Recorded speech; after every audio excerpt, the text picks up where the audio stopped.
2, 3.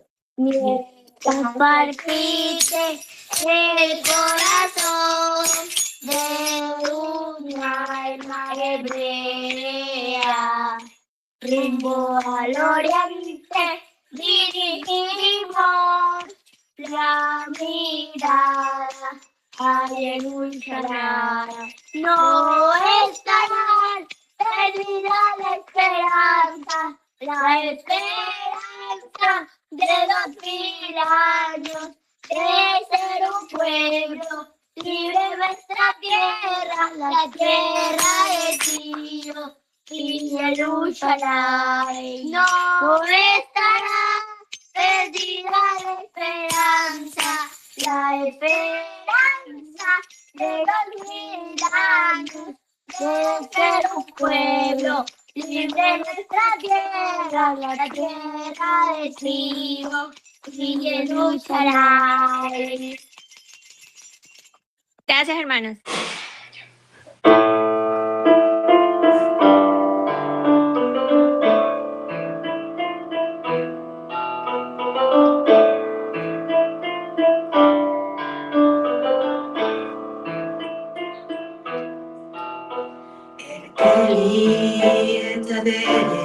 Lasciò beleha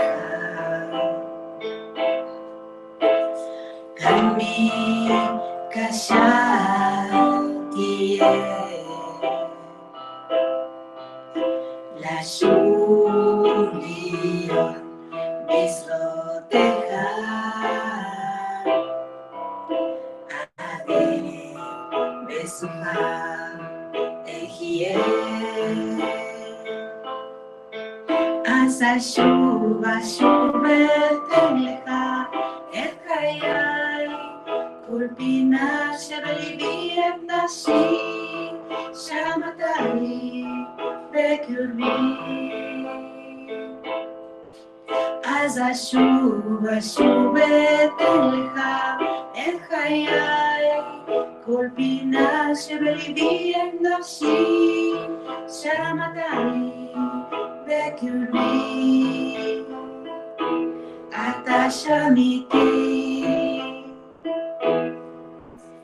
la bota dahim botani seti okulam alahti toe rabina kulot laeni shakti aku ihat asa shuba shubeteleha el hayai kulpina sheberibiyat nashi shamatari bekurbi asa shuba shubeteleha el hayai kulpina sheberibiyat nashi shamatari bekurbi atashamiti atashamiti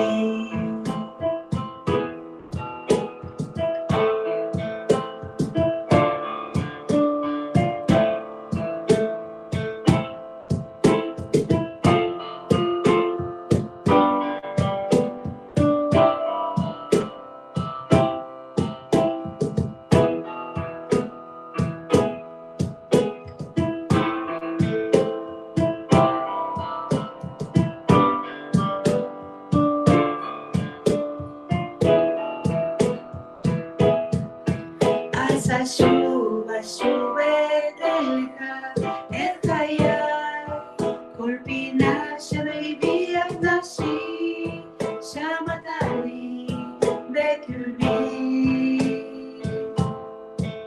asa shuba shubeteleha el hayai kulpina sheberibiyat nashi shamatari bekurbi atashamiti atashamiti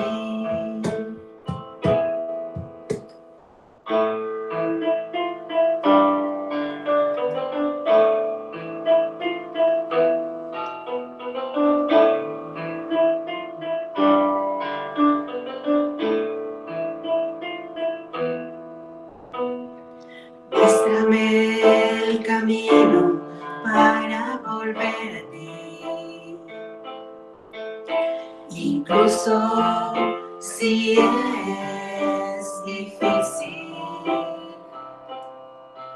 estaré otra vez en tus brazos y tu camino en su final hay vida. Entonces volveré a ti, te daré mi vida y mi corazón, ahí estás para mí.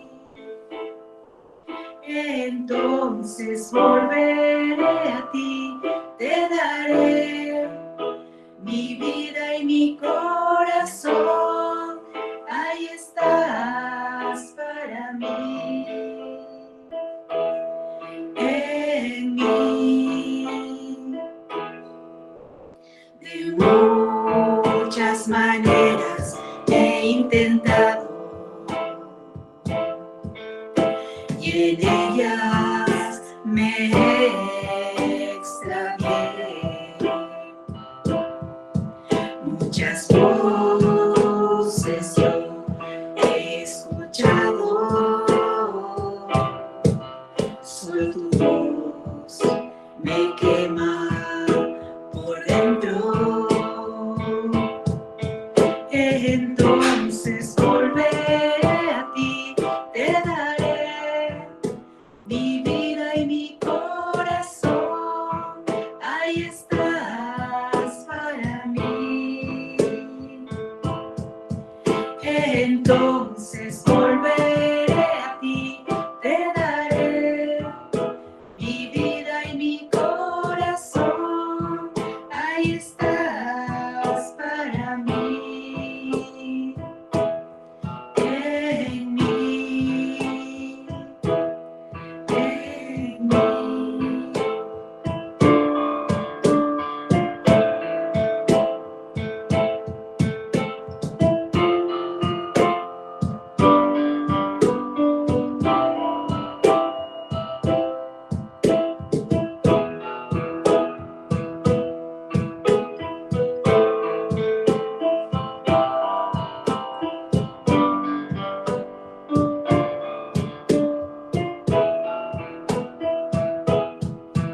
Entonces volveré a ti, te daré mi vida y mi corazón, ahí estás para mí.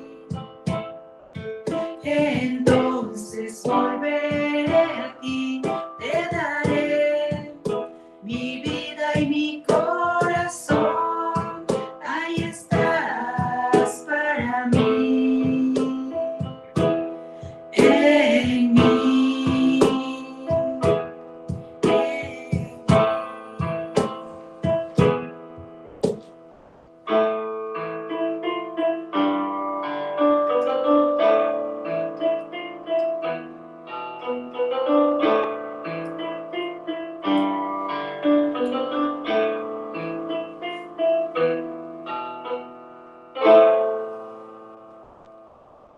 Shalom a todos.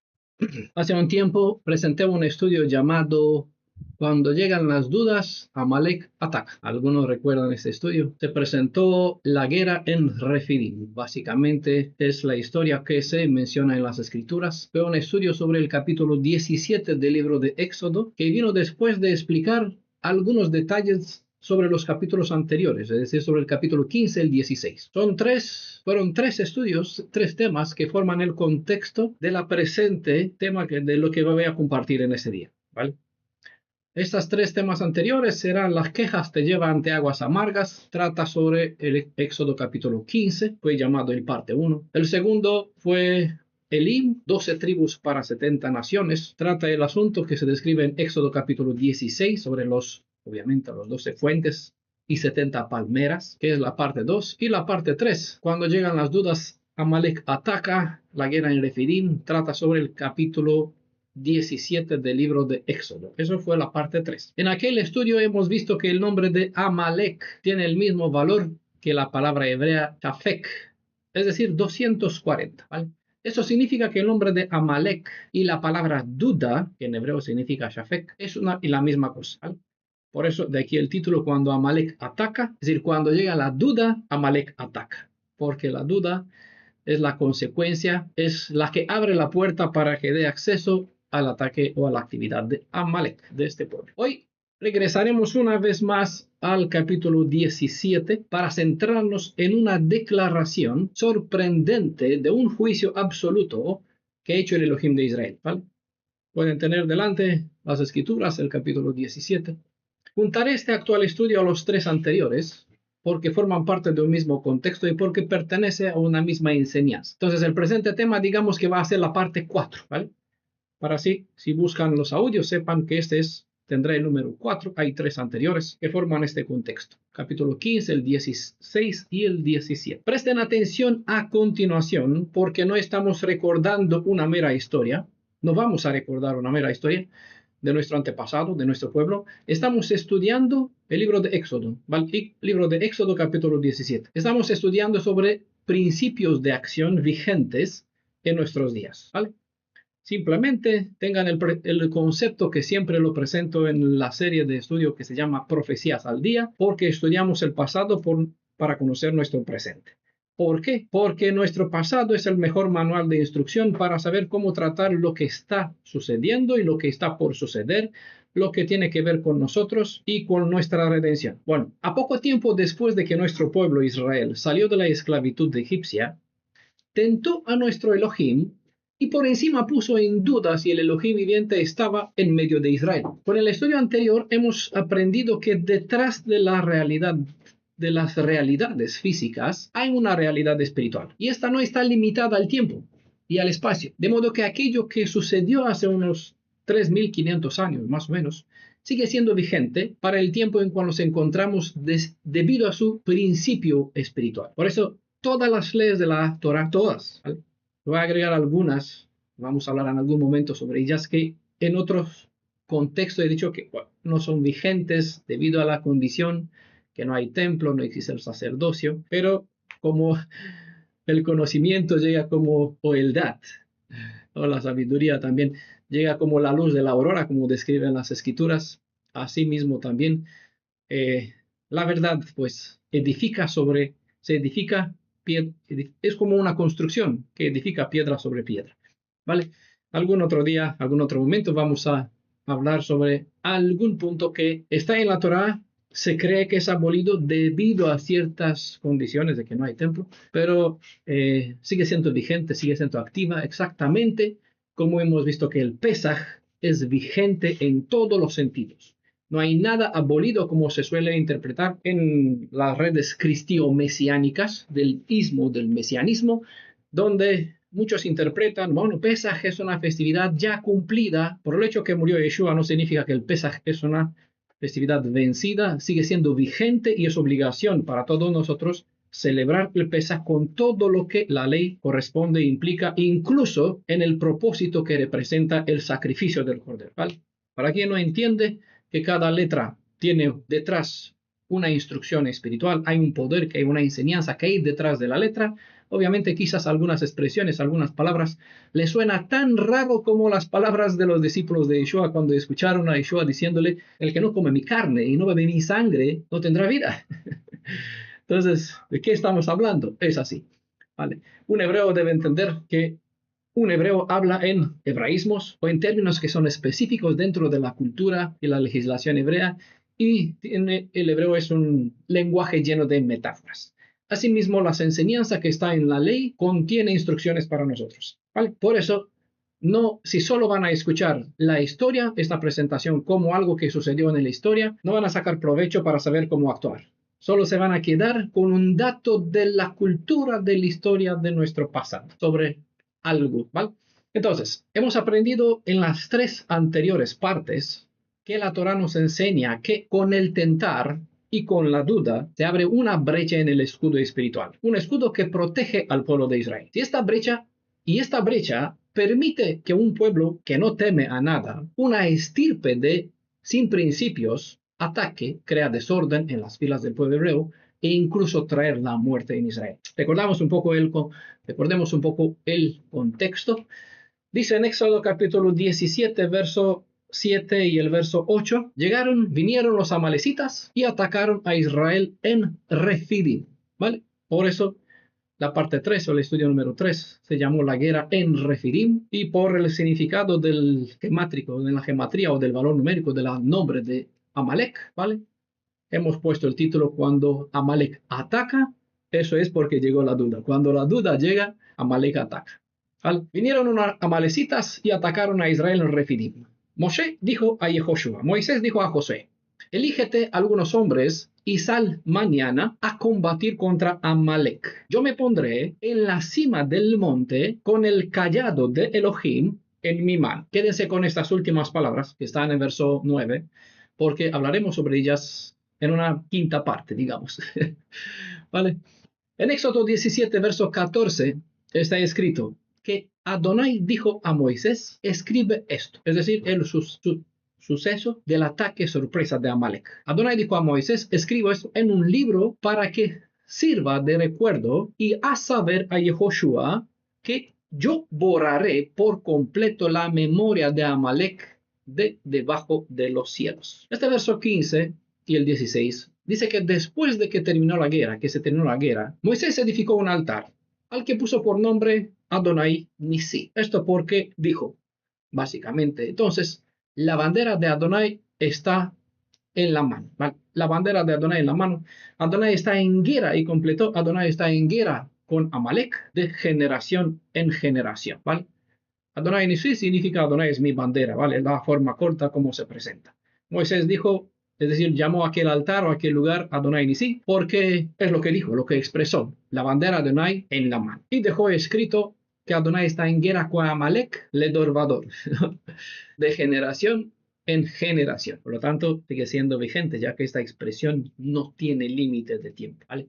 Los amalecitas fueron el más amargo de los enemigos del pueblo de Israel. El pueblo de Amalek no se dedicaba ni a la agricultura ni a los oficios, sino que entrenaba a sus jóvenes únicamente para atacar por sorpresa aldeas y caravanas, matar a quien se toparen con ellos, saqueaban sus posesiones y luego vendían los hombres, las mujeres y los niños sobrevivientes como esclavos. ¿Vale? ¿Que han escuchado la historia o han visto la realidad que se revela a través de estos detalles que mencioné de la historia?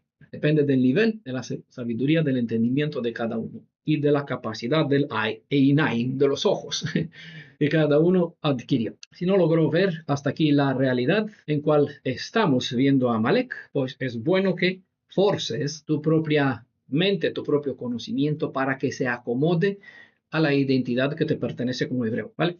Así será, me ahorrarán el tiempo para no explicar cada vez cada detalle, cada lo que representa. Podríamos saltar de muchos detalles, ¿vale? Así que hagan como si den el concurso, para facilitarnos a todas las cosas. Bueno, como este pueblo deambulaban por el desierto, todos los poblados que se encontraban en la frontera con el desierto estaban permanentemente amenazados por ellos y era difícil luchar en contra de ellos. Además, no era posible predecir cuándo atacaban, ni sabían dónde atacarlos porque no tenían un campamento fijo. Eran nómadas. Cuando el pueblo de Israel salió de Egipto, mientras quería llegar a través del desierto a la tierra prometida al linaje de Jacob, Amalek le aparece. ¿Vale? Pasado, un tipo para el presente. Este detalle nos enseña que, aunque estemos en el camino correcto, en la dirección correcta, con la intención correcta, puede surgir un obstáculo llamado Amalek. Pero sobre este punto, sobre este detalle, vamos a hablar más adelante y continuaremos aprendiendo más sobre esta historia de nuestro pasado. Los amalecitas atacaron a la gente más débil en Refidim y cansada. La gente más débil y cansada que se quedó en la retaguardia del pueblo hebreo, obviamente a cierta distancia. A esos atacan. Es el estilo de Amalek. ¿Quién eran los amalecitas? ¿Hay alguno que no conoce la historia de quién eran esos amalecitas, este pueblo? ¿O todos saben? ¿Tienen claro quién es Amalek? Me salto esta presentación. No, hermano, Shalom, yo no. Bueno, algunos hermanos por aquí dicen que no. Los demás que no han dicho nada significa que ya tienen claro quién es Amalek. Alejandro tampoco. Bueno. Yo también quiero saber. Ya tenemos 3, 4. Es el principio, en base a 2 o 3 testigos. Bueno, tenemos 4 que no saben, entonces voy a explicar quién fueron los amalecitas. Evidentemente era un pueblo que descendió de Amalek. ¿Pero quién era Amalek? Bueno, para esto tenemos que leer en Génesis capítulo 36, verso 12. ¿Vale? Génesis 35, verso 12. Dice que había una mujer que se llamaba Timna, y esta mujer fue la concubina de Elifaz. Elifaz era el hijo de Esaú. A Esaú todos conocen, ¿verdad? Y ella, decir Timna, concubina de Elifaz, le dio a luz a Elifaz, al hijo de Esaú, a Amalek. Con esto sabemos que este pueblo de amalecitas lleva el nombre del nieto de Esaú, quien a su vez, supongo que todos saben, que era el hermano gemelo de Jacob, ¿vale? Los dos hijos de Isaac. El verso de Génesis 36, verso 12, nos dice que Amalek era el resultado de una relación ilegítima. Y por venir mediante una madre que no era esposa, sino concubina, este linaje nunca pasó a ser un heredero legal de su padre. Un dicho dice lo siguiente: de tal palo, tal astilla. Todos creo que conocemos este dicho. Entonces, del mismo modo, el nombre como el carácter de Amalek es asociado al sentido del nombre y probablemente del carácter de su madre. Timna era una mujer que descendía de un pueblo que se llamaba Jorreos, ¿vale? Del pueblo de los Jorreos. Quienes ellos vivían, este pueblo de los Jorreos, vivían en la tierra que se convirtió más tarde en la tierra de Edom. Edom es un otro nombre que se dio a Esaú, al rojizo. De aquí los edomitas, que más tarde vemos en otro tema. Su nombre de edomitas fue cambiado por idumeos. De aquí Herodes era idumeo. Por lo tanto, llegó a ser rey sobre Israel, pero no era de Israel. Era descendiente de Edom, no era de Jacob. Los idumeos fueron convertidos a fuerza. No recuerdo si en los días de los macabeos, creo, ¿vale? No recuerdo seguro, pero creo que sí. Al judaísmo, fueron convertidos a la fe judía, fueron absorbidos dentro de ellos, pero bueno, ya saben, como el lobo no cambia, aunque cambia su piel por un otro nombre o por a través de una conversión, no cambia y la forma de ser. Así que los idumeos hay dentro del judaísmo actual, no son israelitas descendientes de Israel, son descendientes de Esaú, aunque los dos son hijos de Isaac. ¿Vale? Pero la bendición no está dentro de los idumeos, dentro de la casa de Esaú, de su descendencia, porque pertenece a Israel. Pero ojo, dentro del judaísmo actual está y esa descendencia que no lleva la bendición, pero reclama su título. Por eso hay ciertas luchas entre varias partidas, varias personas que todos dicen alegan soy judío porque mi madre dice es judía. ¿Por qué? Porque tiene un certificado, no porque es una Yehudí, nacida de Yehudá, del padre de Judá, sino por un título, por un certificado. Un certificado no acredita que una persona que dice que es judío porque lo está diciendo, ¿vale? Asimismo, todos somos judíos. Asimismo, ¿cómo se llama? Shaul era benjamita, ¿no? Pero Mardocheo dice el judío Mardocheo, pero no era judío, era de la tribu descendiente de Benjamín, ¿vale? También, como Shaul. Pero por ser de Judea fue llamado el judío. ¿Vale? Así mucho, por vivir en Judea, tomó el nombre general como judío y ahora se conoce como el judaísmo, como forma de religión. ¿Vale? Nada que ver con lo que es ser un yehudí, un descendiente de Jacob. Ahí dentro del judaísmo actual hay muchas mezclas, incluso samaritanos y gente conversas, bueno, que en realidad nunca abrazaron la fe hebrea. ¿Vale?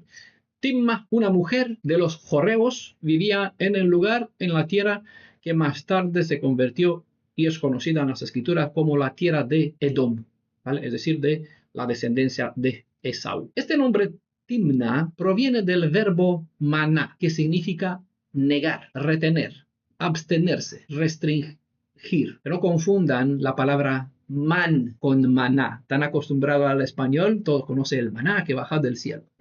¿Vale? Eso suena en español. En hebreo no es maná, es man, ¿vale? Aquello que cae del cielo fue man. Se escribe con mem y nun sofit, ¿vale? Porque el a de maná, que se le añade debido al sentido español, suena como maná, ¿vale? Pero cuando los hebreos vieron lo que cayó del cielo, se preguntaron, ¿qué es eso? ¿Qué es esto? Que en hebreo es manhu, ¿vale? De aquí Recuerdan, no confundan la palabra de donde proviene el verbo, el nombre timna, que es maná, con el man que cayó del cielo, ¿vale? Entonces, la raíz de maná tiene como sentido excluir de algún beneficio, negar, retener, frenar, restringir, retener. De aquí que el nombre timna significa restricción, restricción, ¿vale? El nombre Timná ha dado a Amalek la dirección de oponerse al pueblo hebreo, de resistir a la verdad, de frenar el proceso de la redención y renegar toda autoridad que tiene el Elohim de Israel y por lo tanto su pueblo. Este pueblo representó a todos aquellos que rechazan la autoridad del Creador al confiar únicamente en su propia fuerza, ¿vale? No confiaban en el Elohim, se basaban, ¿no?, por su propia armas. Lo que hace uno con su mano, hay un dicho por aquí, es santo, ¿vale? Ese es el concepto, pero en sentido negativo, que motivaba a esa descendencia que vino de Esaú, pero por medio de una concubina, ¿vale?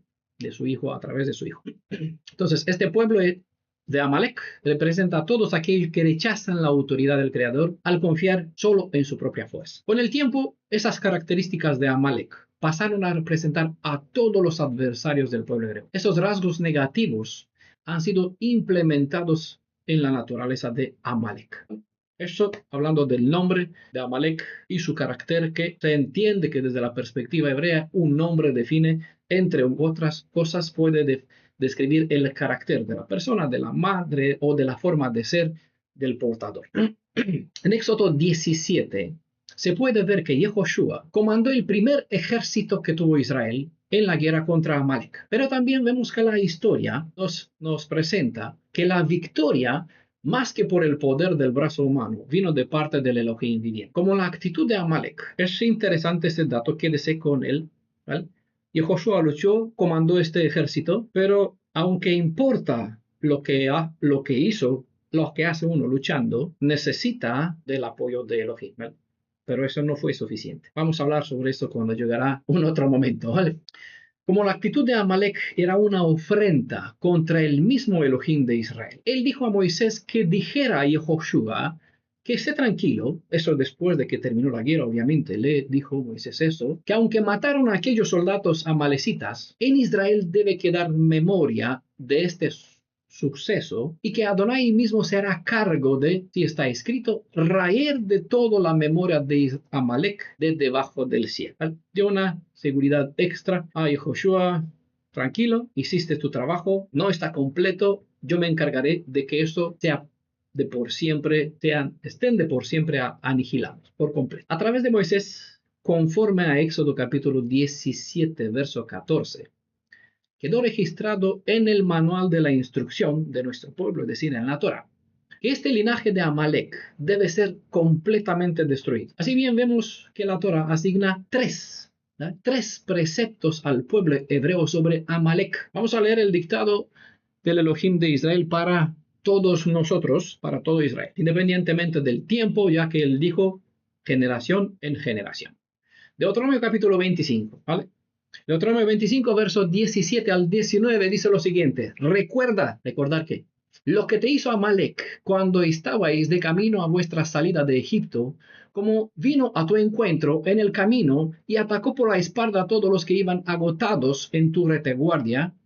Cuando tú estabas cansado y extenuado, no tuvo temor de Elohim. Por eso cuando Adonai tu Elohim te haya asentado al abrigo de todos tus enemigos de alrededor, en la tierra que Adonai tu Elohim te da en herencia para que la poseas, ¿qué harás? Borrarás el recuerdo de Amalek de debajo de los cielos. Y añade, no lo olvides. El primer precepto es positivo y nos insta a recordar lo que nos infligió Amalek. El segundo precepto es positivo y nos insta a eliminar del mundo todo rastro de la simiente de Amalek. El tercer precepto es restrictivo y nos insta a no olvidar lo que nos hizo Amalek.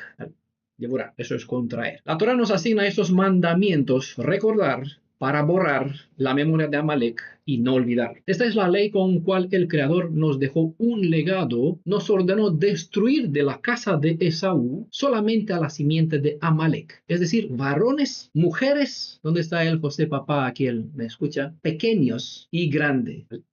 hay un tema una pregunta sobre los niños. Ya llegamos a este punto, preste atención porque le voy a dar una cita que le responderá por completo, ¿vale? A aquella pregunta que tuvo hace tiempo sobre los niños, ¿vale? Pero esta ley tiene un cierto detalle que nos indica cuándo es el momento para destruir por completo a esta estirpe maligna. Dice el texto de la Torá: cuando Adonai tu Elohim te haya asentado al abrigo de todos tus enemigos de alrededor, en la tierra que Adonai tu Elohim te da en herencia para que la posees. Dejaré aquí un telá, es decir, medite, preste atención, detente en lo que acabo de citar. ¿Por qué? Porque no sé si vieron al presidente Netanyahu diciendo: estamos luchando contra Amalek. Bueno, vamos a ver si esto es así o no es verdad lo que dijo. Vale, más adelante lo voy a explicar quizás. Tras la conquista de las tierras cananeas, y una vez que Israel se estableció, cuando eligieron un rey sobre ellos, Adonai comisionó a Shaul para que cumpla esta palabra dada a Joshua y ordenada en Deuteronomio capítulo 25, versos 17 al 19, hasta el 19. Así que nos encontramos en 1 Samuel capítulo 15, verso 1 al verso 3. Aquí es cuando el profeta Shmuel, que Adonai recuerda, bueno, no significa esto, pero él escucha, ¿vale? Que escucha, en este caso, lo que él dijo. Él mismo habló tiempo atrás. Así es. Entonces, a través del profeta Samuel, él dijo a Shaul: Adonai me ha enviado para consagrarte rey sobre su pueblo Israel. Escucha pues las palabras de Adonai, ¿vale? Presto oído inteligente. Esto dice Adonai Tsebaot: he decidido castigar lo que Amalek hizo a Israel, cortándole el camino cuando subía de Egipto. Ahora, vete y castiga a Amalek, consagrándolo al anatema con todo lo que posee. No tengas compasión de él. ¿Vale? Esa es la cita, hermano José Papá. Mata hombres y mujeres, niños y lactantes, bueyes y ovejas, camellos y asnos. Esto es Geburah completo. Es decir, es un mandamiento, es el único, el exclusivo. No hay otro semejante. Siempre las escrituras declaran que Adonai es bueno y nos insta, da la otra mejilla, anda la segunda milla, es decir, siempre dar oportunidad. Todos los pueblos, incluso las que fueron destruidos, tuvieron tiempo y oportunidad. Esa es la única ley en todas las escrituras en general donde hay una legislación concreta que no tiene Gesed ni Gen. Es completamente entregado a ser destruido por completo. No hay otra ley semejante en la Torah. Al principio de su reinado, Shaul mostró una actitud de sumisión a la voluntad de Adonai. No vamos a hablar sobre este caso, lo vamos a dejar para un otro momento, pero creo un poquito de contexto para servir como base para algún otro día cuando un otro tema pues va a tratar este asunto, ¿vale? Seguramente Adonai va a proveer para que volvamos a este punto, porque contiene aquí instrucciones buenas para nosotros, para que aprendamos a identificar ciertas actitudes, pensamientos, formas de ser de ciertas personas, e incluso, si acaso, preguntarnos, como hicieron los discípulos: ¿acaso soy yo? ¿Vale? ¿Soy yo el traidor? ¿Vale? Entonces, Shaul al principio mostró una actitud de sumisión a la voluntad de Adonai, pero con el tiempo se volvió orgulloso y comenzó a actuar de manera independiente a la voluntad de Adonai. Aún así, él le dio otra oportunidad para que Shaul demuestre su fidelidad, y esta oportunidad se dio por medio de una orden clara de exterminar por completo a los amalecitas, destruyendo todo lo que les pertenece. El comienzo de los relatos, ¿sí?, como se presentó la acción de Shaul, da a entender que Shaul cumplió con su misión, pero Shaul cometió un error grave. Lastimosamente sucedió que el rey Shaul no cumplió exactamente con lo que Adonai le ordenó y se apiadó de la vida de Agag, que era el rey de Amalek, así como de su mejor de su ganado y rebaño. La Biblia dice que Shaul derrotó a los amalecitas desde Avila hasta Eshur, él como declara las escrituras, pero en el corazón él perdió la batalla delante del Elohim de Israel. Por causa de la interesada piedad de Shaul, quedaron amalecitas con vida, de modo que esta estirpe continuó con su espíritu maligno sobre el pueblo hebreo. La desobediencia de Shaul no fue solo un error, sino un acto de rebeldía en contra del Elohim viviente. Shaul eligió hacer su propia voluntad en lugar de seguir las órdenes recibidas de parte de Adonai. Esta actitud le costó a Shaul el trono, la vida, y por encima trajo muerte también sobre sus hijos. ¿Vale? Esta historia la hemos explicado en la historia de los reyes de Israel. Básicamente fue la primera parte, el primer audio de la serie sobre Mefiboshet. ¿Vale? Mefiboshet, un paralítico, quedó lisiado en este conflicto en cual Shaul y sus hijos perdieron su vida, pero por bendición fue cuidado y protegido, entró bajo la protección, el talit de David, y esta historia de Mefiboshet también contiene una enseñanza buena para nosotros.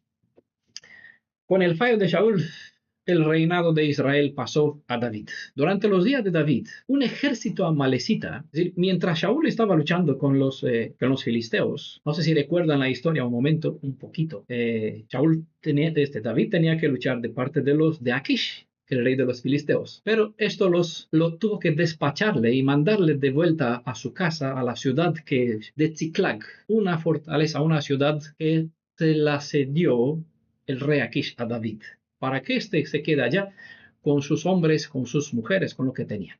¿Vale? Así que mientras estaban para luchar de parte de los filisteos en contra de Israel y regresó de vuelta a su ciudad, llegaron un ejército amalecita, atacó la ciudad de Tziklag, esta fortaleza, quemó la ciudad y se llevó como prisioneros a las mujeres y a todos los niños, con todo lo que había dentro de esta ciudad. También no solo los mujeres de David, sino también a los de sus soldados. Sobre esta historia y la enseñanza que deriva de este suceso, les invito a escuchar el estudio disponible solo en audio, si acaso no lo escucharon, que se llama La fe verdadera y dependencia de Elohim. ¿Vale? Todo este contexto está explicado en aquella presentación. Fue porque David hizo teshuvá ante Adonai y por no permitir que el miedo y la culpa dominara su corazón, de modo que al fortalecerse en Adonai, él y sus hombres pudieron librar a sus familiares y vencer el contingente amalecita. Pero aunque no se indica cuántos amalecitas mató David entonces, conforme a 1 Samuel capítulo 30, verso 17, lograron salvarse unos 400 amalecitas que huyeron, estaban montando en camellos y lograron huir. Como Shaul no cumplió con lo que le había ordenado el Creador, aunque David llevó guerras contra ellos, por estar muy dispersos, no logró destruirlos. Así que años más tarde nacería Hamán. Todos conocen a Hamán, ¿vale? Está en el libro de Esther. Hamán, ¿saben cómo más se llamaba o apodaba? Hamán el Hagagita. Hamán el Hagagita nuevamente despertó el deseo de matar y exterminar a todo el pueblo de Israel. Como saben, conforme a los relatos del libro de Esther, al final Hamán, junto a todos sus niños, terminó colgado y los hebreos fueron salvados. La tradición cuenta que Hamán fue llamado Hagageo porque el rey Agag dejó un hijo antes de ser matado por el profeta Samuel. Aquello que no hizo Shaul, terminó el profeta Samuel. ¿Recuerdan? Cuenta la historia en el libro de Samuel que al ver Samuel, Agag, al profeta Samuel, diciendo, bueno, ya me libré de lo peor, ahora seguramente estará bien. Estaba feliz y cuando Samuel se acercó a Agag, cogió una espada y le mató, lo que menos se esperaba. Es decir, eso es aplicar la justicia sin pensarlo dos veces, lo que tenía que haber hecho Shaul. Amán era descendiente directo de Agag y por eso, aunque estando en un otro contexto, aprovechó el poder que tenía a su disposición, decidió destruir a Israel. Es decir, mostró el mismo espíritu que de sus antepasados. El último relato en cual aún se menciona la existencia del pueblo amalecita está en 1 Crónicas capítulo 4 verso 43, donde está escrito que el último vestigio del pueblo de Amalek fue destruido por la tribu de Simeón. A partir de este momento, como pueblo, Amalek perdió su rastro en la historia, pero el linaje de Amalek siguió existiendo, aunque nunca más como un pueblo, ¿vale? En los días de Esther no existía el pueblo de Amalek, pero existía Hagag, el Hagageo, Hamán, que era descendiente de este. El mismo espíritu. Ya no el pueblo, no tenía un ejército, pero aprovechó el poder para actuar como el espíritu del pueblo de Amalek. Entonces, a partir de este momento que se menciona Primera Crónicas capítulo 4, verso 43, como pueblo Amalek se perdió en la historia, dejó de existir. Como pueblo Amalek no existe hoy día, pero espiritualmente sí. Conforme a las escrituras, los amalecitas representan a todos cuantos muestran inclinación a oposición a cualquier plan del Elohim de Israel. Cualquier persona, sistema, poder, influencia que se levanta en contra del Elohim de Israel, como del pueblo hebreo, revela la existencia del espíritu de Amalek. No por casualidad, con cada año, cuando se lee en el judaísmo, también de aquí copiaron los mesiánicos, cuando se lee la Parashat Zahor, ya saben que el libro de Moisés, todos los libros de Moisés fueron divididos en 52 secciones que se llaman, cada uno es una parasha, cada uno tiene un nombre, el contexto de la historia y a cual, bueno, se lee también otros escritos de los profetas, de los Nevi'im. También esta parasha Zahor trata sobre la historia del libro de Esther, sobre la historia de Amán, y aquí se lee también la porción en este contexto de la parasha de Zahor, se lee también la porción de la ley de la Torá, en cual se nos recuerda que tenemos pendiente extirpar el linaje de Amalek de la faz de la tierra de una vez y para siempre jamás. ¿Vale? Cada año se vuelve a hacer memoria a través de esta parasha, de la legislación que está en Deuteronomio capítulo 25, versos 17 al 19. Y de regreso a esta ley que está en la Torá, podemos resumir dos mandamientos, el de recordar y no olvidar, siendo esta la primera ordenanza, ya que el texto empieza y termina con estas dos palabras. Y el segundo mandamiento directo es borrar el recuerdo de Amalek de debajo del cielo. Un mandamiento en la Torá no es algo opcional. ¿Vale? No estamos para discutir y comentar o decir, bueno, no lo voy a hacer. Si vamos a cuestionar o poner en duda o no hacer, nos vamos a situar del lado de Shaul o del lado del presidente actual, del primer ministro Benjamín Netanyahu, que actúa sin tener en cuenta las directrices que están en el mismo contexto. Un mandamiento en la Torá no es algo opcional. Si a esta ley de Deuteronomio 25, 17 al 19 le queremos dar más peso, añadimos la advertencia que está en el capítulo 28, también de Deuteronomio capítulo 28, verso 15, que dice, si desoyes, ¿no? Si no haces caso a la voz de Adonai tu Elohim y no cuidas de practicar todos los mandamientos y preceptos que yo te escribo hoy, te sobrevendrán y te alcanzarán todas las maldiciones siguientes. Y bueno, comienza una serie de muchas, una lista larga de maldiciones desde el verso 15 en adelante. Hasta el verso 15, hasta el verso 14 hay bendiciones. Si haces, si cumples, si prestas atención, si haces Shema, es decir, el oído inteligente, es decir, si pones en práctica, aplicas las leyes. Si no, del 28 en adelante hay un montón de cosas malas. ¿Vale? Todo este montón de cosas malas nos sobrevino como pueblo y descendientes de este pueblo a causa de que no hemos hecho Shema. No hemos prestado un oído atento para aplicar, para hacer. ¿Vale? Lo mismo que hizo Shaul. Hemos hecho en parte lo que nos gustó, lo que nos pareció, y por encima, como vamos a hablar en algún momento, ese es el espíritu que muchos, es la defensa del mal, en lugar de reconocer, comenzamos a justificar. No, yo no. No, ellos. Fue el pueblo. Los soldados quisieron guardarlo mejor para presentar ofrenda. ¿Vale?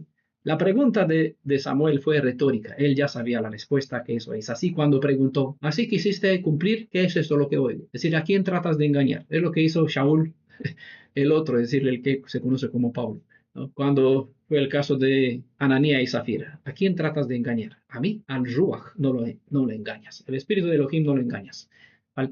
Así piensan muchas personas que pueden engañar cuando una persona le declara ciertas cosas sabiendo que sucede. En lugar de reconocer, toma la autodefensa. Ese es el arma del Amalek. Es un síntoma. ¿Vale? No me adelanto. No hace falta explicar nada más a lo que dice Deuteronomio 25 y el Deuteronomio 28. En ese sentido, ya que nos sobra saber cómo acabó el reinado de Shaul y cuál fue el causante de su trágico final. Quizás en otra ocasión vamos a observar más de cerca la enseñanza que nos corresponde aprender del mal actual del rey Shaul, ya que suele suceder que a menudo muchos repitan la misma mala actitud del primer rey de Israel, sin saber que al seguir su mal caminar terminarán igual de mal como Shaul. Pero no piensa en eso, es decir, no le lleva hasta aquí, porque el Amalek que tienen dentro, ¿vale? les impide ver la realidad. Esa segunda ordenanza, la de eliminar a Amalek, se introduce con una advertencia que es única entre todos los mandamientos de la Torah. Cuando el Adonai, tu Elohim, te haya dado descanso de todos tus enemigos alrededor. ¿Dónde tener ese descanso? ¿En Rumanía? ¿En Tennessee? No, dice en la tierra que Adonai, tu Elohim, te da en herencia.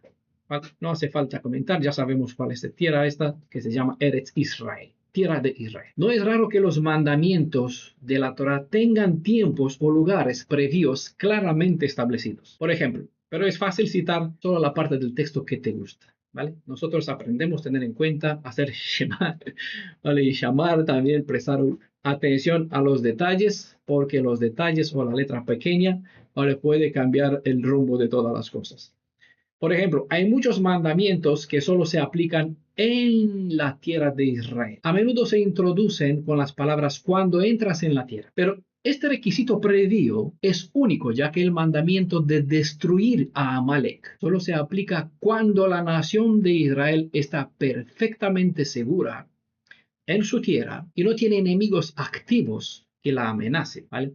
Desde esta perspectiva, esta ley sigue siendo aún vigente, ya que nuestro pueblo nunca ha tenido descanso de potenciales enemigos, al menos nunca desde Salomón, ¿vale? Príncipe del paz fue Salomón, él extendió su reino más de lo que conquistaron en los días antes de los días de los jueces, durante los días de Josué, porque después de que murió Josué, ya dejaron de luchar, ya no ocuparon, no extendieron sus territorios. David extendió un poquito la tierra que conquistó en los días de Josué y Salomón extendió aún más, ¿vale? El más grande imperio de Israel fue en los días de Salomón, cuando Israel tuvo paz, ¿vale? Por eso se llamó su nombre Salomón. De aquí tu hijo, tu David, hombre de sangre. David, eso, tu hijo, dijo, edificará el templo porque él es hombre de paz, como símbolo de lo que habrá de hacer el Redentor de Israel, el Hamashiach, ¿vale?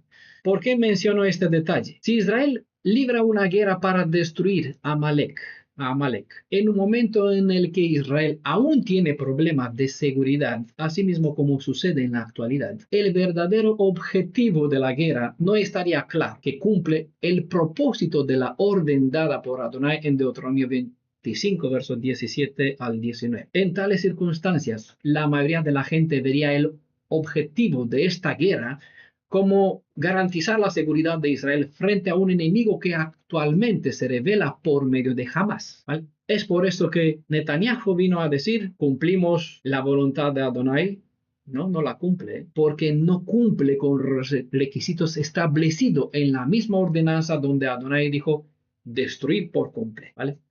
¿Qué sucede? Pues se ve, es decir, en lucha contra Hamas, Netanyahu dijo, estamos luchando contra Amalek, sí, pero no cumpliendo la legislación de Deuteronomio. ¿Por qué? Porque no se cumplen los requisitos donde dice cuándo tienes que levantar para destruirlo. Cuando el Adonai, tu Elohim, te haya dado descanso de todos tus enemigos alrededor, en la tierra que Adonai, tu Elohim, te da en herencia. Y aquí no estaba hablando a un grupo de unos miles de judíos, ¿vale?, que practica el judaísmo o no lo practica en nada, solo se llama que son judíos porque tiene un certificado que atestifica que desciende de una madre judía, pero muchos son no religiosos, ¿vale? Son seculares, gente seculares, no guarda ninguna de la ley de la Torá, no cumple, no entra dentro de la legislación que trata sobre el pueblo, cuando te dará descanso. Esto está en una legislación para la suma de los 12 tribus de Israel que están esparcidos por el mundo, ¿vale? Como pueblo, Israel no está reagrupado en totalidad, no tiene descanso, no ha vuelto a su tierra, no se cumple esta profecía. Por lo tanto, la lucha que está llevando el sionismo actual es una lucha para defender la posesión, el territorio que se le asignó, que lo compraron gracias al derecho que le dio las Naciones Unidas, y así compró estas propiedades. No es un cumplimiento, es en parte, pero no es el cumplimiento de las profecías. No cumple con la profecía de retorno, porque el retorno es completo. Dice, Efraín y Manasés y Judá volverán juntos del exilio, no en partes, no por turnos. No había aquí con el retorno de Babilonia que tuvo lugar en 3 ocasiones. ¿Vale? No es por aquí, ahora viene de Persia, de Etíope, ¿no? 5.000 de China, pues aquí 2.000. Ahí de Rumanía, pues viajaron no sé cuántos otros miles, ¿no? La profecía es clara, puntual, ¿vale? Todos y juntos. No quedará ninguno, dice, ninguno de los que serán redimidos, de los que aceptarán volver. ¿Vale? ¿Entiende? Entonces, es importante tener en cuenta este detalle, este requisito que está en la legislación, porque lo que sucede en este momento es una guerra que garantiza la seguridad de Israel frente a un enemigo actual, pero este enemigo, aunque tiene el espíritu de Amalek, no es el Amalek que tiene que ser destruido, sobre el cual habla las profecías. Se entendería que una guerra como las que se está llevando en este mismo momento por este gobierno sionista es una guerra que tiene una finalidad política más que espiritual. No hay que confundir y mezclar la cosa. No es que hace una cosa mal, ¿vale? Es normal que cada poder, cada país defienda sus territorios, pero no puede decir que se cumple la profecía porque eso es de orden más que físico y espiritual. ¿Por qué más que físico? Porque literalmente no hay un pueblo de Amalek, ¿vale?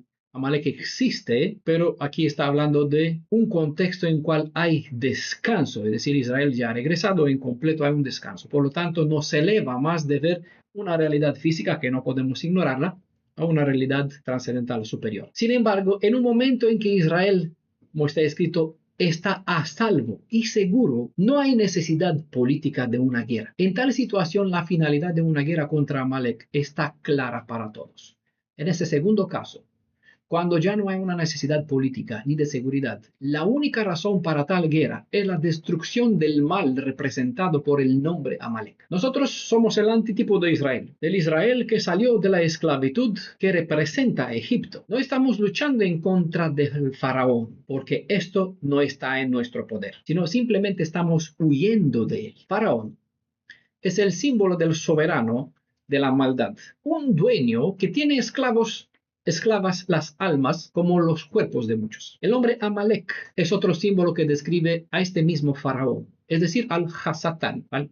El adversario por excelencia. A través de Amalek el adversario se presenta en una otra forma que en este caso es más interna que externa y de la cual parece bastante difícil escapar. Si bien el faraón, si bien del faraón nos hemos librado físicamente al salir de los antiguos cultos paganos, cada uno por alguna iglesia cristiana por donde estaba cada uno, y de sus sistemas de control sobre esclavos, como Amalek tiene el poder de esclavizar el alma de modo que podemos salir de Egipto físicamente, mientras seguimos siendo esclavos del mal. Es decir, por una parte, el mal se presenta como faraón y podemos librarnos de su poder al salir de un sistema de pensamiento físicamente de una iglesia, de una congregación que domina y nos mantiene cautivos para no acceder a elevarnos, para estar en la verdad hebrea. Pero el mal, también como Amalek, tiene el poder de esclavizarnos adentro.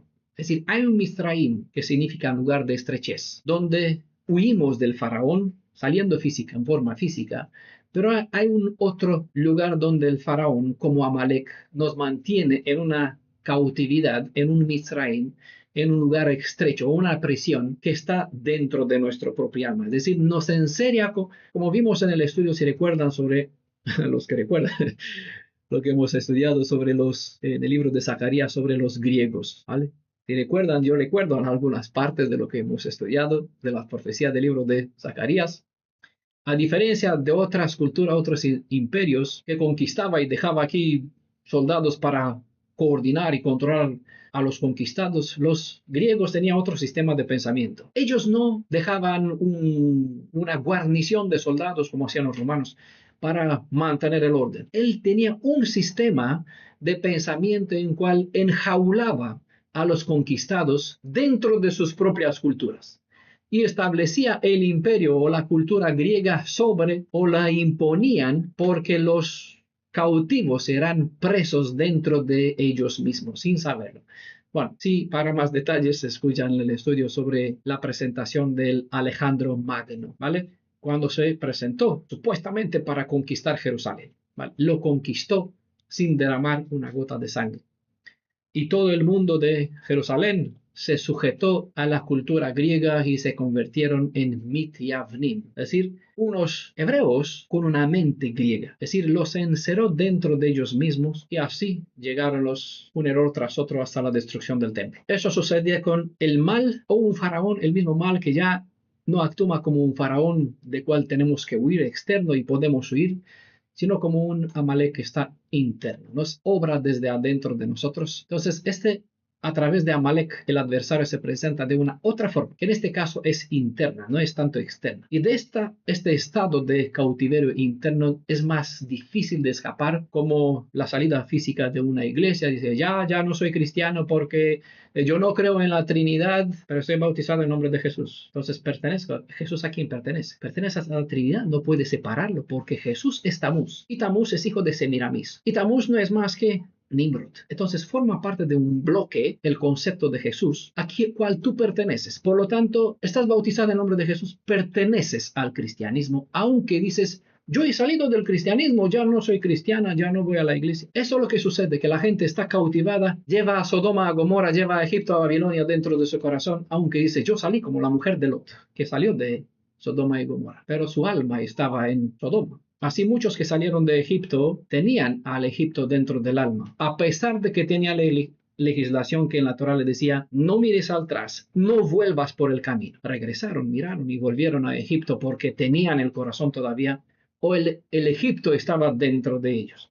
Si bien del faraón nos hemos librado físicamente al salir de esos antiguos cultos o de sus sistemas de control, Amalek tiene el poder de esclavizar el alma. El adversario, el Hasatán, es tipificado en Amalek como un dueño que encierra en cautividad del espíritu, la mente, es decir, el ser interno de la persona, lo que es Lev, ¿vale? En el hebreo. Conforme el principio, en el pasado, así mismo sucede en el presente. Cuando el pueblo de Israel sale de la idolatría de Egipto, como de la confusión que hay en Babilonia, se encamina para llegar a la tierra de Israel a través del desierto de las naciones, Amalek le aparece. Eso quiere decir que a pesar de que podemos estar en el camino correcto, en la dirección correcta y con la intención correcta, Amalek aparece como un obstáculo permitido por necesidad. No es tanto por luchar en una guerra en cual usemos misiles balísticos o armamento comprado de Dalila, es decir, de la trampa espiritual, que representa Trump, que es su nombre, bueno, Donald Trump. En español tiene sentido como trampa, ¿vale?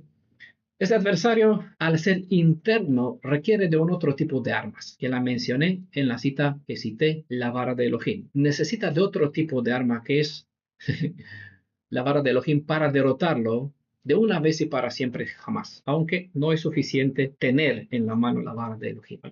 Voy a explicar algún otro día. De esta forma son muchos los amalecitas que se levantan para impedir que llegues a la tierra prometida. Hay amalecitas en forma de pecados ocultos, de malos hábitos, de malas compañías, de malas costumbres, etc. Hay muchos tipos. Eso es un Amalek disperso que vive en el desierto y ataca a los que están alrededor de ese desierto, en tránsito en este caso. Como Israel, que se encaminaba antes en el pasado hacia la tierra prometida, conforme a la orden que está en Deuteronomio 15, 25, versos 17 al 19, tienes que destruirlos a todos, uno por uno, porque la amalecita que tú no destruyas te puede destruir a ti. No por nada se le permite a Amalek levantarse de tiempo en tiempo contra tuya y te hará la guerra. Ese es lo único que sabe Amalek. Recordemos que en Éxodo 17, verso 16, se declara que contra Amalek hay una guerra de generación en generación. Con eso se nos dice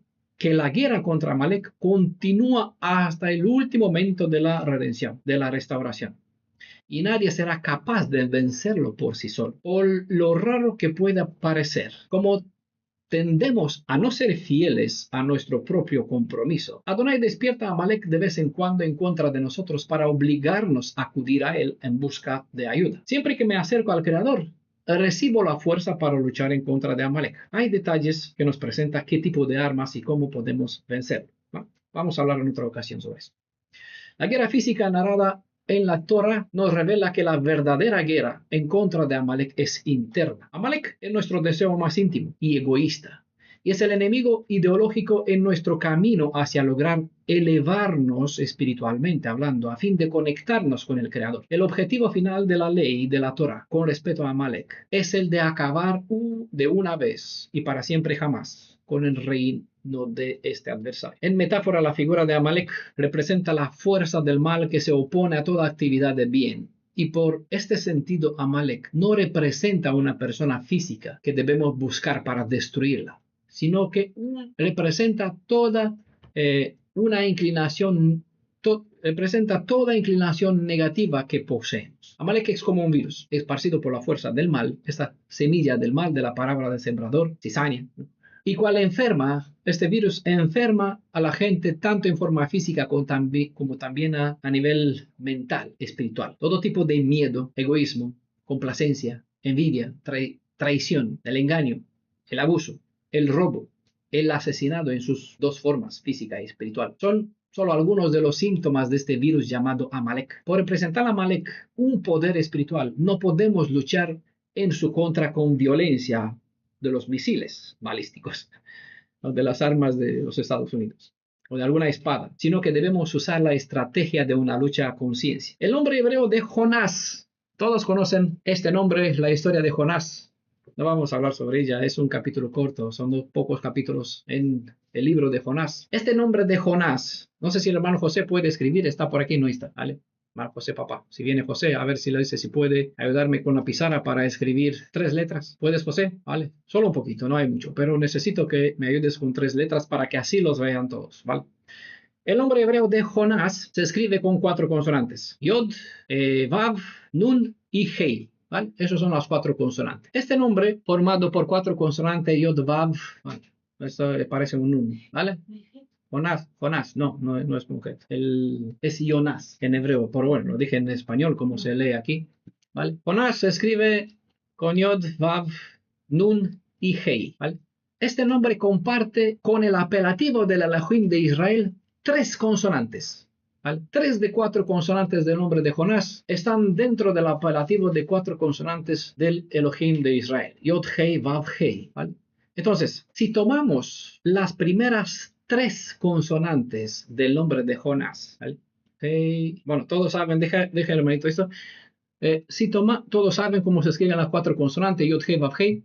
Entonces, si tomamos del nombre de Jonás las primeras 3 consonantes, es decir, la Yod, eso lo puedes escribir. La Yod, la Nun, no, la Yod, la Vav y la Nun, pero en este caso, al ser la última letra, se convierte en Nun Sofit, ¿vale?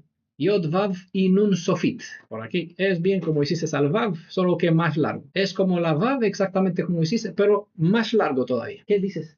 Lo que pasa es que se me va la mano chueca. Y no, Acaba con Hei. Pero he dicho, si tomamos las primeras 3 letras, que es Yod, Vav y Nun, y las escribimos, en este caso sería, bueno, podrías copiar la Vav y alargarle un poquito más la colita hacia abajo. Eso sería un Nun Sofit. Copiar. Bueno, entonces, esos son aquí. Yo se los voy a poner en la guía de estudio para que los vea eso exactamente. Así se escribe porque el Nun, ya sabemos, tiene una forma pequeña, como está aquí puesto en azul. La tercera consonante cuando se escribe dentro de una palabra, pero cuando aparece al final de una palabra, toma el sentido de Sofit, por lo tanto es más largo, ¿vale? Es la forma ergida, recta. Entonces, tenemos una Vav, una Yod, una Vav y una Nun Sofit, ¿vale? Si prestan atención a la gráfica que presentan esas 3 consonantes que están dentro del nombre de Jonás, podemos ver la letra Yod que está cayendo. Ya sabemos que la consonante Yod es una letra que está suspendida, ¿vale? ¿Recuerdan el sentido de las que hemos explicado, del significado de las 22 consonantes? La Yod es una letra que está suspendida, es decir, no cuelga sobre nada, ¿vale? Y esta está cayendo, alargándose hasta que se convierte en una Vav, ¿vale? Que a su vez continúa descendiendo hasta ser lo que sale como Nun Sofit, ¿vale? Tiene una forma descreciente, ¿vale? Para decirlo de esta forma. No, desde arriba pues desciende hacia abajo, descendiendo, ¿vale? Descenso. Este orden de letras nos describe el descenso espiritual de un alma cuando está dominada por el poder de Amalek, el mal. ¿vale? Amalek, es decir, el mal, Hasatán, el adversario. En el judaísmo se habla de la actividad del mal, pero como no se cree que existe un mal, ya saben, ellos enseñan que el mal en realidad no existe, sino que es un siervo al servicio del creador, un concepto que al extremo deja un montón de cabos sueltos, está en contradicción con la mayoría de las leyes de las escrituras, ¿vale? Pero bueno, ellos enseñan algo sobre el mal, pero le llama Yetzer Hara, es decir, la inclinación negativa que al final fue creada por el creador. No entramos en los cabos sueltos que lanzan o proyectan este concepto de Yetzer Hara. Nosotros hablamos del mal porque es un personaje que no está a favor, aunque es un ser creado, no fue creado para cumplir con la función del mal, para hacer mal, ¿vale? Está tipificado en la actividad de la serpiente, ¿vale? Que instó a la mujer dar o determinar que el hombre, en lugar de hacer caso a la voz de su esposa, eso es un estudio que tuvimos, ¿vale? ¿A quién, la voz de quién obedeció Adán? ¿Vale? Vimos que Adán hizo caso en lugar del creador a la voz de su mujer, que a su vez hizo caso a la serpiente. ¿Quién es esa serpiente? Si tenemos que decir que es la mala inclinación, tenemos un problema, porque la mala inclinación no es una serpiente, ¿vale? Eso está dentro de nosotros. La serpiente no se convirtió en nosotros, ¿vale? Bueno, para que entiendan un poquito por qué el concepto del Yetzer Hara con el Hasatán, con el adversario, aunque hay dentro del judaísmo quien cree en el Hasatán, en el adversario, por ahí como no le encajan las cosas, pues le da una vuelta, un giro y sigue con el Yetzer Hara, que es algo que vino de Elohim para forzarnos a elevarnos hacia él. Bueno, este orden entonces describe este descenso de un alma cuando está bajo el poder del dominio de Amalek, el mal, decir. Pero también nos revela, las mismas letras, nos revela el poder de la redención que tiene la potestad de revertir el mal en el bien, ¿vale? Por el significado de las letras, ¿vale? Vamos por la pictografía, lo que revela. Las escrituras nos revela a través de las letras hebreas, tanto la caída como el remedio, para que desde la caída podamos subir, ¿vale? Entonces, la letra que se omite en el nombre de Amalek, ¿cuál es? Hay una letra, hemos tomado las 3, falta una que la hemos omitido, ¿vale? Las primeras 3 describen el descenso. Falta una letra que es la consonante Hei en el nombre de Jonás, ¿vale? La letra que se omite en el nombre de Jonás, como en el apelativo de las 4 consonantes del Elohim de Israel, hemos dicho que Jonás tiene 3 de 4 consonantes, Yod, Vav y Hei, ¿vale? Están dentro del nombre. Nosotros del nombre de Jonás hemos tomado las primeras 3. Falta la consonante Hei. La consonante Hei no es casual, que tiene en la gematría o en el valor, su valor numérico es 5, ¿vale?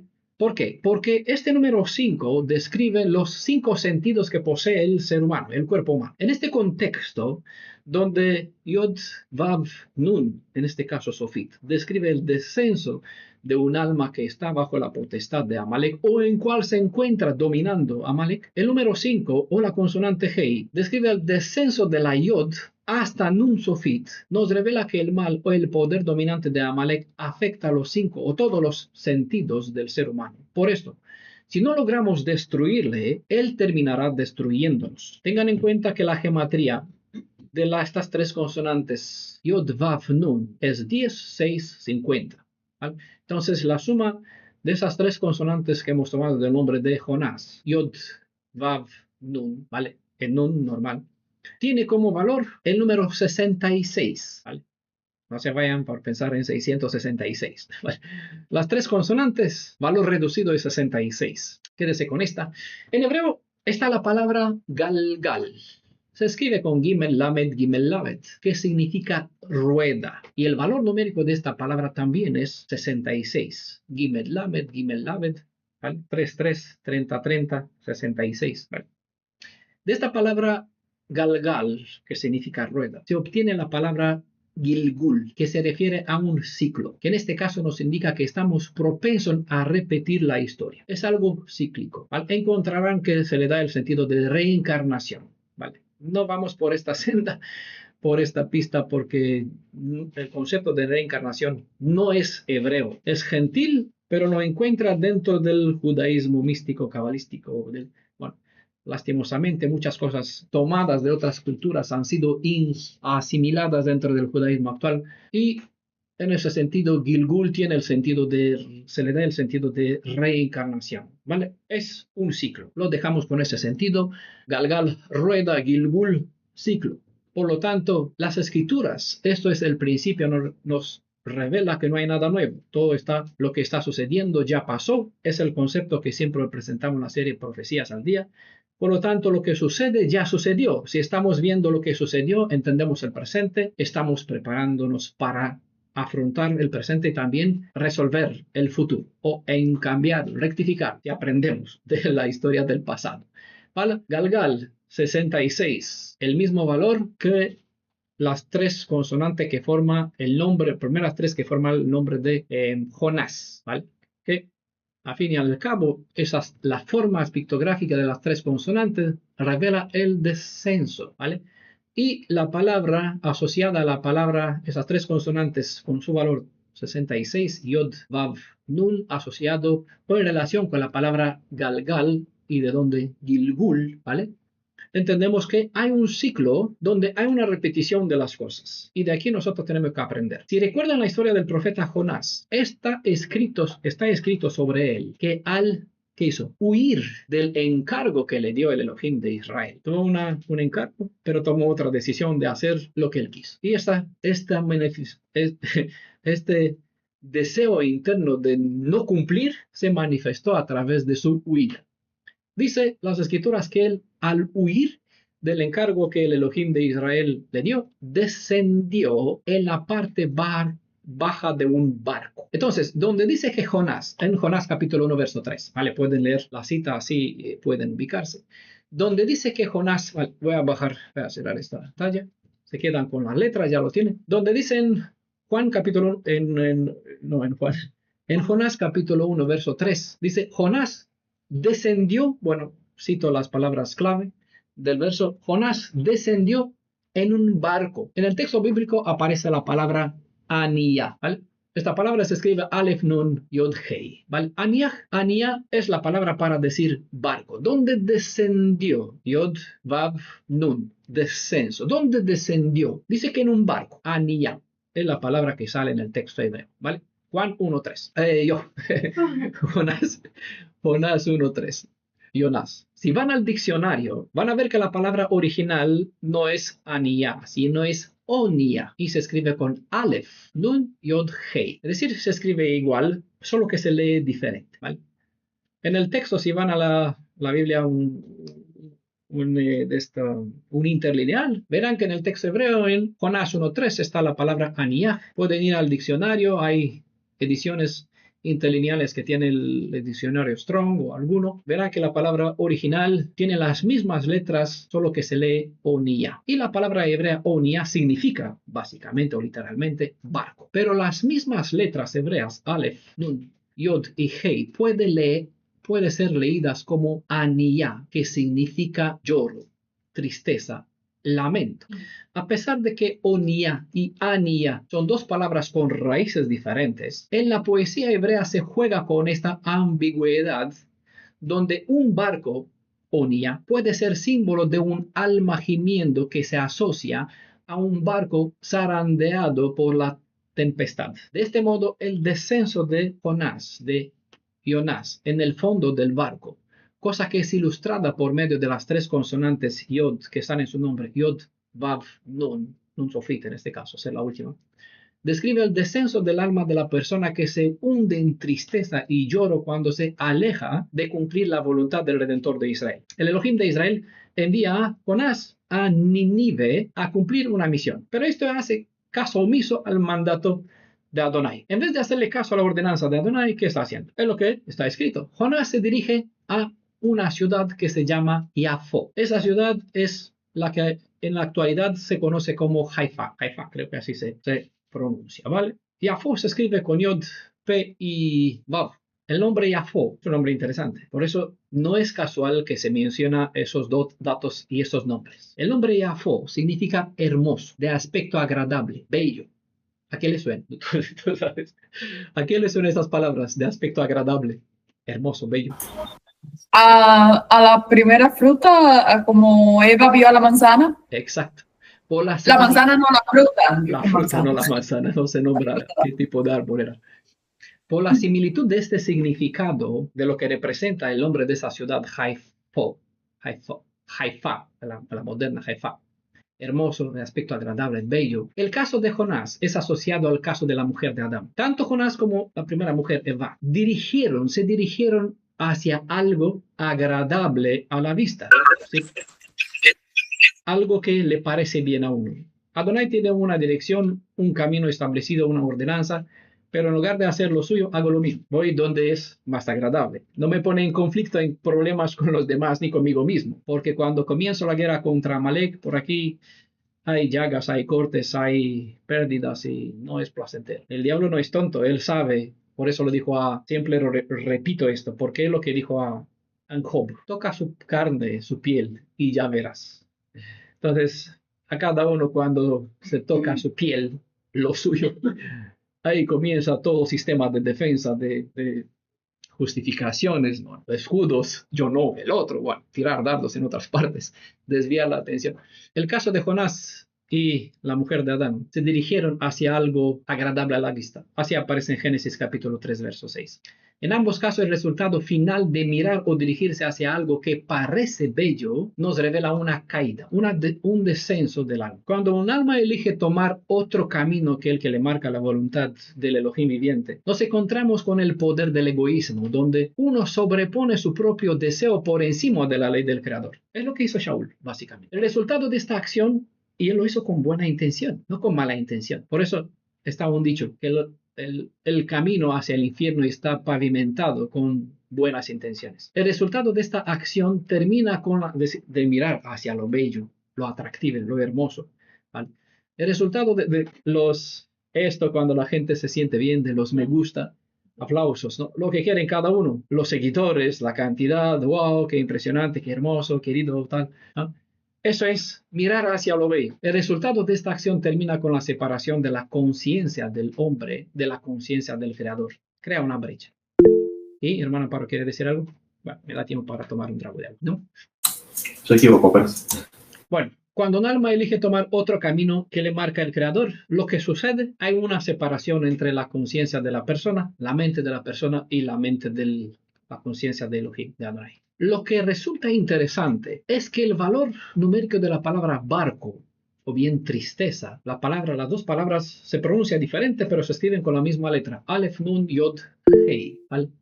Es de nuevo 66, ¿vale? Aleph es 1, Nun 50, Yod 10 y Hei 5, 66.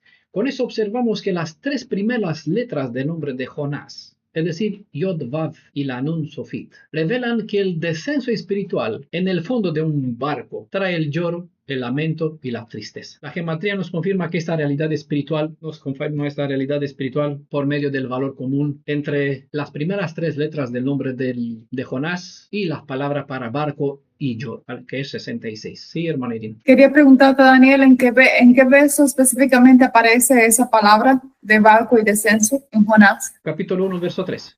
3. Ok, gracias. Subió en un barco y descendió en el fondo. Huyó, dice, se subió en un barco que se dirigía hacia el lado contrario y descendió en el fondo de un barco. ¿Vale? Ahí están las palabras. Pero no es coincidencia que el plural de la palabra para barco, que es onía, es oniot. ¿Vale? La palabra hebrea plural para barcos tiene como valor en gematría el número 467. Este número 467 tiene el mismo valor que el total de las letras de las palabras hebreas Zeher Amalek. Eso significa el recuerdo de Amalek. Recordamos que en Deuteronomio capítulo 25, verso 19, se nos ordena borrar ¿qué? El recuerdo de Amalek. Zeher Amalek. ¿Vale? Las palabras Zeher Amalek suman las dos palabras. Zeher es 227 y Amalek tiene como valor 240. En total, 467. Este mismo número es el plural, es el valor de la palabra oniot, que es el plural de barcos. ¿Vale? Ahí se voy a dejar en la guía para facilitarle así a hermano José escribir y no dar más tiempo para esos detalles. Lo van a tener todo puesto aquí, lo voy a ordenar bonito para que queden como de costumbre una guía de estudio. Entonces, si bien Amalek, es decir, el mal, nos lleva a descender, Yod, Nun, Yod, Vav, Nun, Sofit. ¿Dónde nos lleva a descender? En el lloro y hasta la fosa de la muerte, porque ese es el propósito final, destruirnos, si no lo destruimos. La acción del poder redentor, quien a su vez es quien nos da la fuerza de la restauración, nos brinda un arma que nos ayuda también a poder rectificar este mal descenso, hasta tanto que podamos borrar el poder del egoísmo que alimenta el espíritu de Amalek, que nos domina el espíritu interno. Como el egoísmo, es decir, otra forma de control, de dominio, judaísmo, mesianismo, islamismo, confucianismo, todo lo que termina en mismo es un sistema, sea político, sea religioso, tiene la misma función, el mismo propósito, el de controlar. Encerrar todo lo que es ismo, encierra exactamente el egoísmo, ¿vale? Por eso es un arma que usa Amalek, un arma del ser interno.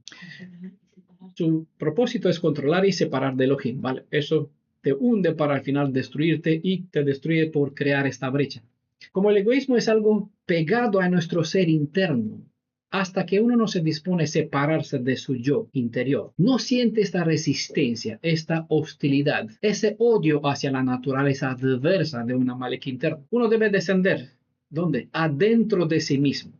Esto es cercionarse, ¿vale?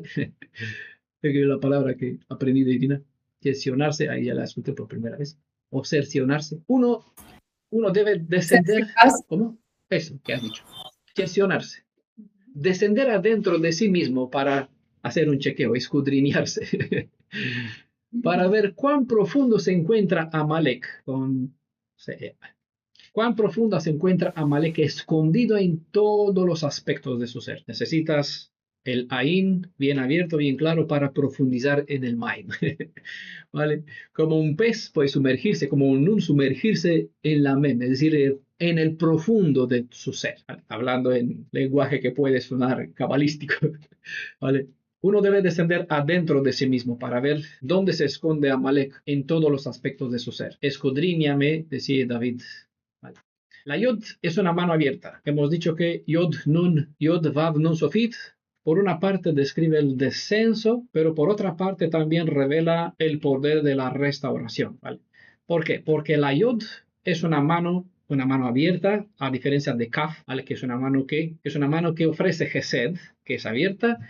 Gevorah es la que contrae hacia sí mismo, ¿vale? En este caso, para aprender como un discípulo, necesita tomar en la mano para sí, ¿vale? Eso es el propósito, la diferencia entre Yod y Kaf. Mano abierta, mano cerrada. Gesed y Gevorah son los dos poderes de cual necesitamos tener en equilibrio dentro de nosotros. La Yod es una mano abierta dispuesta a ofrecer ayuda. Vav es una estaca, es una señal de una obra redentora en cual ya se pagó un precio fijo. Y Nun Sofit define el estado de un alma que todavía sigue siendo, aunque inclinada, en este caso refleja humildad, pero no como humillada, sino una humildad que muestra respeto para el Elohim porque Él es quien nos da la fuerza para poder elevarnos nuevamente de un estado humilde de esclavo hasta poder elevarnos hacia el cielo, como es la Yod, ¿ah? Que define por esencia la identidad de Elohim, ¿vale? La Nun Sofit es el estado de un alma inclinada que ha sido rectificado, de modo que aparece como una persona, aunque humilde, con la cabeza agachada, pero en posición erigida. Ese era el sentido del valor de la forma pictográfica que muestra la consonante Nun Sofit en este caso. Entonces, a través de las leyes de la Torah, el Elohim Redentor nos llama a destruir todo el mal que hay en nosotros por completo. No debemos repetir el error o la desobediencia mostrada por el rey Shaul, porque si lo hacemos al estilo de Shaul, el Amalek, es decir, el mal, es como el principio activo, es como la levadura, como el Hametz, ¿vale? Que puede crecer de nuevo y destruirnos a nosotros en el futuro, ¿vale? Es decir, se convierte en un otro, no importa cuándo, llega como Hamán. Es el mismo Amalek con el mismo espíritu, trata de hacer lo mismo, destruir al pueblo, o a la persona en este caso. Recordemos siempre que así mismo como el pueblo de Amalek, quien era un enemigo persistente, que siempre se reagrupaba para volver a atacarnos, de la misma manera la maldad que hay en la naturaleza predispuesta al pecado no se rinde fácilmente, ¿vale? Si yo no trato con esfuerzos para destruirla por completo, como debería hacer Shaul, esto deja un engendro, una semilla, una cizaña, crece una raíz, produce frutos, dice el principio de la cizaña, y de repente ahoga el buen trigo y lo mata. Los que están en el campo, ahora, hermano José, puede ver que si siembra una plantita pequeña, buena, de una buena semilla, la mala hierba crece más rápido, ni necesita agua, crece más rápido, y por cubrir a la pequeña planta, esta carece de sol, por lo tanto crece débil. Con el tiempo se seca. Mientras la otra, tú no le das agua, no le das nada. Durante un año se mantiene verde. Lo sé porque estoy harto de malas hierbas. Y no puede echar pesticida porque daño a la tierra. Entonces hay que trabajar, orarle con el sudor de la frente para permitir que crezcan las buenas plantas. Entonces, el que trabaja en esto puede entender mejor que el sentido de las metáforas hebreas tiene un poder dentro de sí, porque lo ve en una forma activa. Y como lo ve en las plantas, así lo puede ver que está en realidad espiritual, tratando de los malos hábitos, la mala gente dentro de la comunidad, tantas leyes de purificación donde se ordena separar a algunos, ¿vale? Revela el mismo principio, ¿vale? Ley sobre Tzarat, ¿no? Vimos lo mismo. Entonces, si desobedecemos la legislación del Deuteronomio 25, versos 17 al 19, llevaremos una lucha incompleta en contra del mal, cuando la lucha debe ser total. Por parte de nuestro Elohim, de la misma forma como él aseguró la historia de nuestros antepasados en los días de Moisés en contra de Amalek, dio la victoria. Asimismo nos asegura que si ponemos todo por nuestra parte para luchar con la espada de la Torah, para librarnos de Amalek, tenemos la victoria garantizada. Un último detalle por hoy. Hemos leído, de hecho, en Éxodo capítulo 17, verso 14, donde está escrito lo siguiente, que Adonai dijo, yo borraré por completo la memoria de Amalek de debajo de los cielos. Pero tenemos un problema. Porque leímos también en Deuteronomio capítulo 27, verso 17 al 19, donde se nos manda, ¿recuerda qué? Recuerda para borrar, ¿quién? Nosotros. ¿Qué tenemos que borrar? El recuerdo de Amalek de debajo de los cielos. Y se nos recalca, no lo olvides. Entonces, aquí la pregunta, ¿cómo es que una vez dice que Él borrará para que luego nos mande a nosotros que borremos la memoria de Amalek? La respuesta es sencilla, cuando conoces la respuesta. ¿Vale? Pero bueno, se la hago participe, no les hago la pregunta, les voy a dar la respuesta. La respuesta es sencilla, es que desde la perspectiva de Adonai, su enemigo, porque Él lo declaró enemigo, contra cual tendrá guerra de generación en generación. Ya sabe que una guerra es algo como una leña, ¿vale? La leña, un fuego, arde mientras hay combustible, hay leña. No hay más leña, se acaba el fuego. Así también se acaba la guerra cuando no hay más enemigo. Por eso, desde su perspectiva, su enemigo ya es dado por destruido. Pero sucede que este adversario de Adonai está dentro de nosotros. Si Él lo destruye en nosotros, seremos destruidos también. Porque eso es lo que dice el principio. Rama y raíz serán destruidos enteros. Si Él destruye la raíz del mal, nosotros somos ramas que hemos brotado, es decir, tenemos nuestra esencia está contaminada, está impregnada de la maldad. Seremos destruidos con él. Aunque dentro de nosotros todavía está el hombre que clama, que anhela por la liberación. Estamos ya una con el mal, casados, unidos, el estudio que todos recibieron cuando hicieron tefilá, unidos a Elohim o casados con otro. Si Él lo destruye, nosotros seremos destruidos también. Como se trata de un enemigo interno, Él nos dispuso herramientas para poder llevar esta lucha que no podemos llevarlos solos, ni aun cuando disponemos de la autoridad de Él, de Elohim. Vamos aprendiendo sobre esto en una otra ocasión. Falta algo más. Para no destruirnos, nos ordenó usar los medios que nos dispuso para sacar a este Amalek de nuestro ser, dándolo a la destrucción. ¿Cuánto? El niño y el que amamanta. Es decir, no importa si tiene un mes, una semana, hay que matarlo. Ese es en sentido espiritual. Incluso una sola palabra, que decimos que, bueno, solo es una palabra. Una palabra es como una migaja de pan, en día de panes sin levadura. Una migaja de levadura de hametz, cuando no debes tener hametz, te lleva a la muerte. Es como un mordisco de la fruta prohibida. Es lo mismo, ¿vale?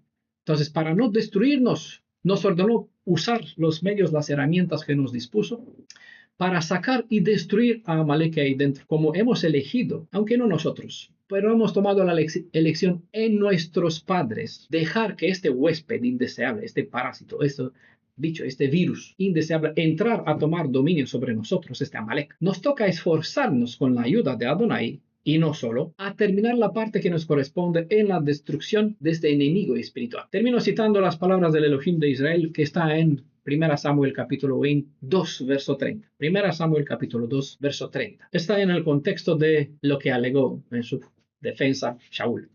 Ahí respondió Samuel, yo, citando las palabras de Adonai, del Elohim viviente, yo honraré a los que me honran y los que me desprecian tendrán tenidos en poco. Es decir, tendrán protección aquellos que se sitúan, que hacen caso, serán tenidos en poco. Es decir, no serán protegidos en el tiempo cuando llegará el tiempo de juicio, cuando se destruirá la raíz, será destruido también aquel en cual hay semilla del mal.